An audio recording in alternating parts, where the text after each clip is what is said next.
Gabonais, Gabonaises, mes chers compatriotes,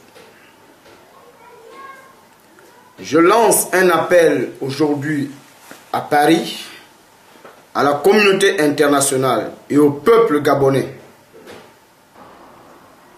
à tous ceux qui veulent le changement véritable dans notre chère nation, le Gabon, de s'unir. Cet appel fait suite au regard de la situation politique actuelle de notre pays.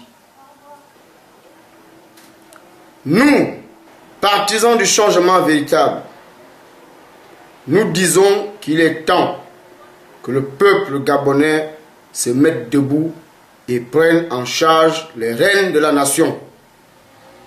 Partisans de la liberté, il est plus que nécessaire aujourd'hui de trouver des convergences entre toutes les associations, mouvements, activistes. Une convergence majoritaire qui permettra d'arriver à une alternance politique dans notre pays. Le MGD réaffirme ce jour son appel à une insurrection populaire.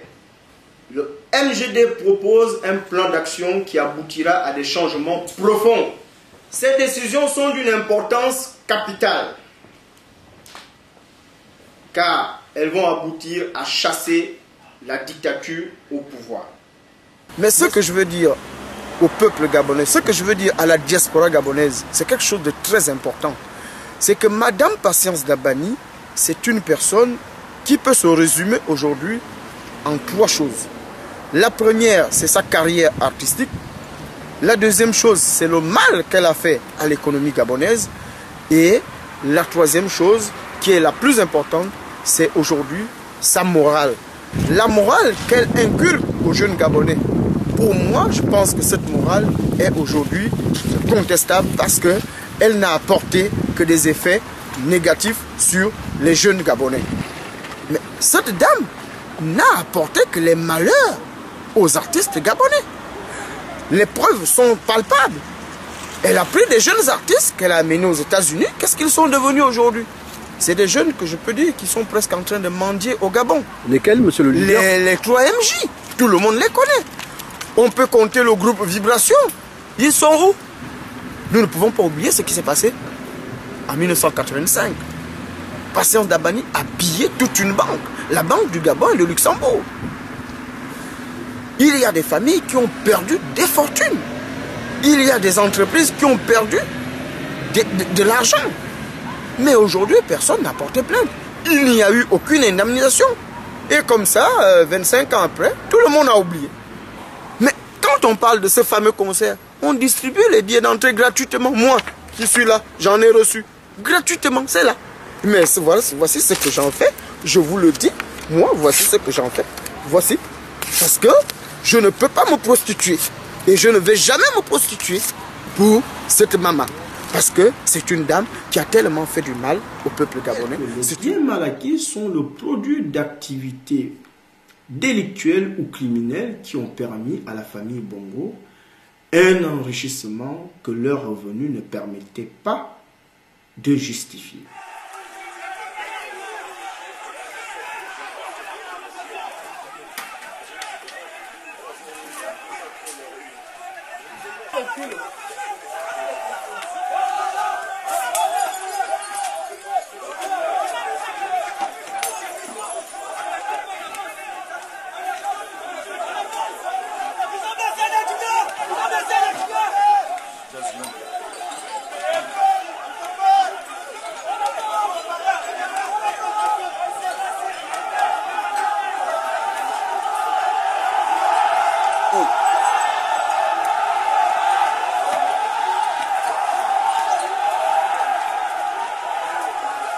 Le président Léomba, il avait été condamné en 1936 pour crimes rituels. Vous devrez le savoir. Les crimes rituels ont été presque institutionnalisés au Gabon. Tous ceux qui ont dirigé le Gabon, à partir de Léomba, Omar Bongo père, Omar Bongo fils, sont des champions des crimes rituels parce que ce sont des gens qui ont inculqué dans la tête de nos cadres fonctionnaires que s'il faut accéder à un poste de responsabilité, il fallait tuer son cousin, son oncle, son père ou sa mère. On a terminé par l'élimination des opposants. Aujourd'hui, c'est des crimes rituels qu'on perpétue partout. Ça devient comme si c'était une législation.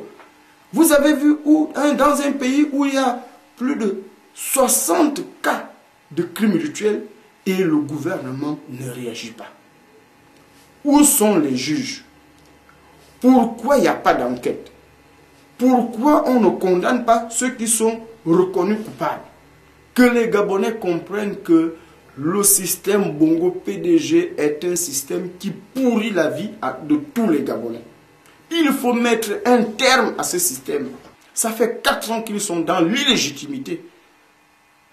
Aujourd'hui, la seule chose qu'ils ont pu proposer au peuple gabonais, c'est les crimes rituels, puisque c'est la seule chose qui leur réussit. 5000 logements, il n'y a rien. Les routes, il n'y a rien. L'eau, il n'y a pas. L'électricité, il n'y a rien. Les écoles, il n'y a rien. Les hôpitaux sont en train de s'abîmer, il n'y a rien. Mais ce qu'ils trouvent à nous montrer à la télé tous les jours, c'est les crimes rituels.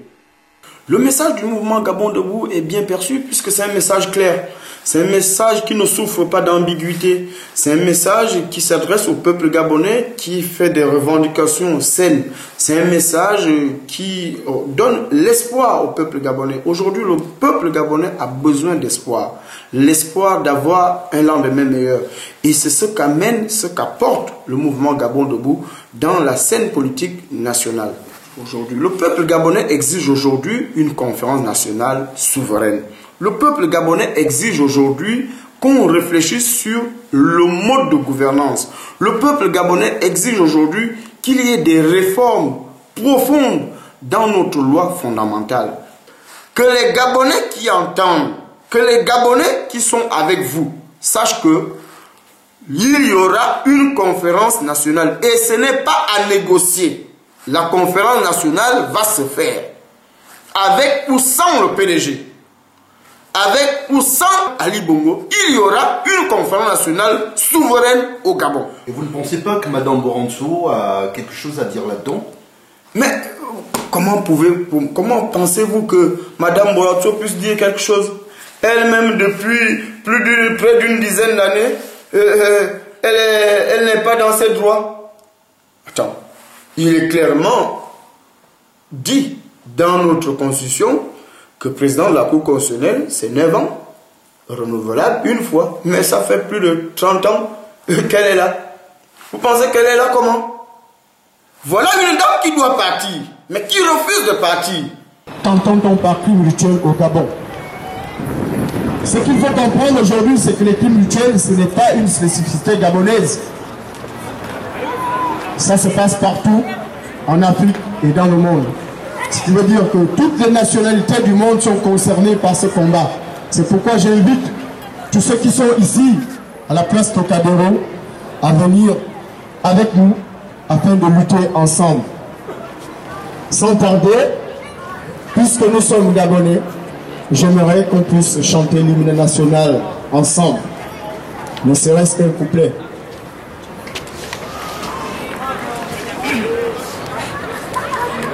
Unis dans la concorde et la fraternité, éveille-toi Gabon, une heure se lève, encourage la guerre, qui vivre nous soulève.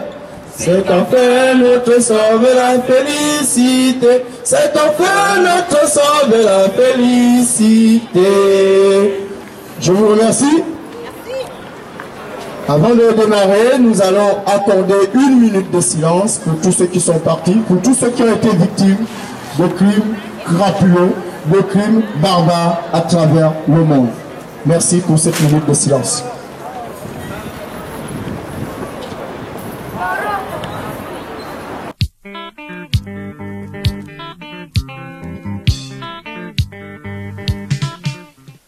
Gabonais, Gabonaises, partisans de la liberté. Le changement au Gabon, c'est nous. Ce changement vient du débat entre toutes les couches de notre société. Nous avons décidé d'aller au-delà de nous-mêmes, car nous sommes en colère. Mais la colère des Gabonais devrait se transformer en espérance. Pour cela, nous devons incarner l'alternative. L'on ne peut vouloir le changement et avoir des problèmes d'ego à chaque fois qu'il faut construire une unité d'opposition solide. Nous devons trouver la convergence majoritaire pour faire avancer l'opposition dans une direction gagnante. Nous devons constituer une force politico-sociale. De ce fait, nous sommes obligés de combiner la conquête du pouvoir et l'insurrection citoyenne. Car le pays attend que se construise une perspective d'espoir. À nous de mettre au travail toutes nos forces pour rendre majoritaires ces idées et mettre en œuvre le changement auquel nous ne renoncerons jamais.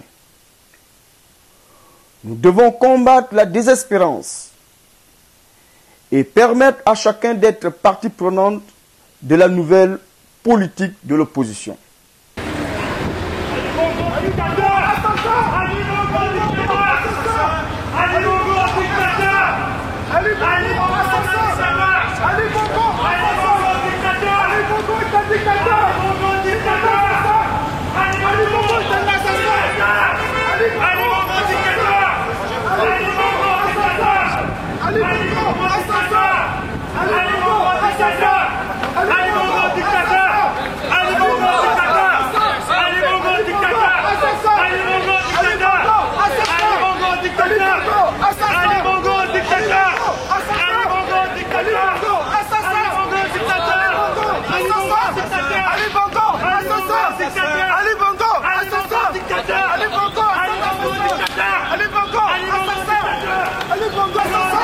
Nous disons stop au crime rituel. Nous disons stop au sacrifice des albinos en Afrique. Nous devons tous nous engager pour cette lutte, car c'est une lutte noble.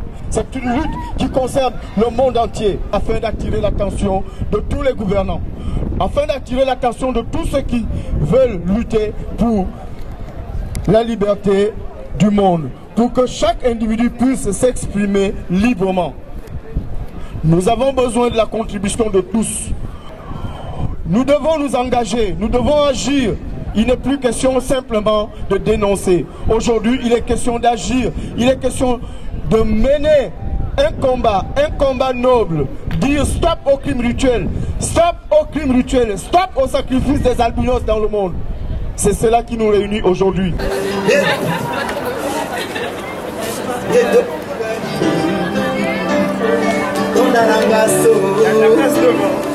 Africa.